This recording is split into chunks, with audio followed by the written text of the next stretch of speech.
Femme de valeur Shalom, j'aimerais m'entretenir avec vous en accompagnement de Maman Déborah, du message qu'elle vient de lancer ce matin. J'aimerais parler de l'appel à la vision. Pourquoi est-ce que nous devons découvrir quel est notre appel? Pourquoi nous devons découvrir quelle est notre raison d'être? Quelle est l'importance de découvrir quel est notre appel? C'est parce que personne n'est au courant de la raison pour laquelle Dieu l'a fait venir à l'existence. Personne n'est au courant de la raison pour laquelle Dieu nous a introduits dans les temps. Et sans cette découverte, nous devons savoir que nous serons une déception pour le royaume de Dieu, parce qu'on ne saura pas quoi faire, on ne saura pas où aller, on ne saura pas quand le faire, et on ne saura pas comment le faire. Alors on sera une déception pour le royaume de Dieu, et on sera aussi une déception pour ceux de notre génération. Alors, il faut que nous analysions notre vision. C'est comme le Seigneur nous dit, devant chaque prophétie, il ne faut pas le refuser, mais il faut l'examiner. La vision aussi, l'appel aussi, nous devons l'analyser. Vous voyez, Maman Déborah, elle a reçu la vision longtemps. Mais c'est seulement cette année que le Seigneur lui a expliqué certains aspects de cette vision. Pourquoi? Parce qu'elle a continué à analyser cette vision dans la prière, comme elle vient de nous dire maintenant. C'est pas parce qu'elle a reçu la vision qu'elle arrête de prier, parce que bon, maintenant il faut aller à l'exercice de la vision. Non, elle continue à prier parce que la vision est progressive. Pourquoi il faut l'analyser? Premièrement, pour ne pas tomber dans les erreurs, pour ne pas faire ce que Dieu ne nous a pas dit de faire, pour ne pas aller avant que Dieu nous dise qu'il est temps d'y aller. Donc pour ne pas précéder Dieu et pour ne pas être en retard non plus par rapport à Dieu. C'est pourquoi la deuxième raison de l'analyse de la vision, après ne pas tomber dans les erreurs, c'est pour s'assurer du facteur ou de l'élément temps dans la poursuite de notre raison d'être, donc de notre vision et de notre appel. Je vais appuyer ces dires par Habakkuk 2, versets 1 à 3 qui nous dit « J'étais à mon poste et je me tenais sur la tour. Je veillais pour voir. » Donc je veillais dans la prière pour voir ce que l'Éternel me dirait. Bien-aimé, prier, ce n'est pas seulement parler. À un moment donné, on doit aussi se taire dans le silence et dire au Seigneur, Père, je suis là, je t'écoute, je suis à ta disposition, parle-moi. Pour voir ce que l'Éternel me dirait et ce que je répliquerai après ma plainte.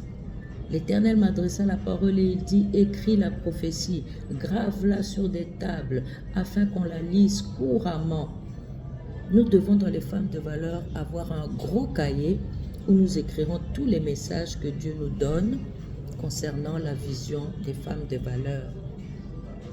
Et le Seigneur a dit dans ce passage, car c'est une prophétie dont le temps est déjà fixé.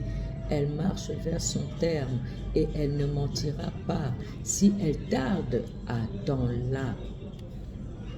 Si elle tarde, attends-la. Mais ne l'attends pas à ne rien faire.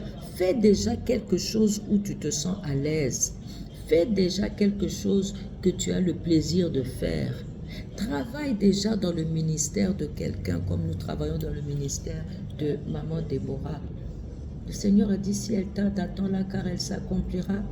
Elle s'accomplira certainement. Et Jérémie 23, versets 21-22 nous dit, je n'ai point envoyé ces prophètes. Ça, c'est quand on veut partir avant Dieu. Avant que Dieu ne nous a dit, maintenant, c'est le va. Tu peux maintenant commencer à démarcher sur la vision que je t'ai donnée. Le Seigneur dit, je n'ai point envoyé ces prophètes et ils ont couru. Je ne leur ai point parlé et ils ont prophétisé.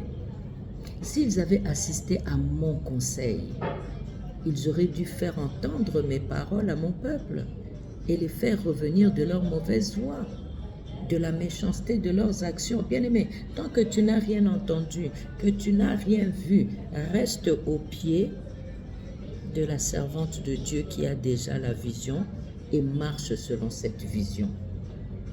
Chaque vision contient un élément temps. Tant que tu as vu, tu as entendu le Seigneur te parler, tu dois attendre aussi qu'il te dise que tu peux maintenant y aller. C'est-à-dire que dans nos prières, nous devons demander au Seigneur la vision. Quelle est ta vision pour ma vie?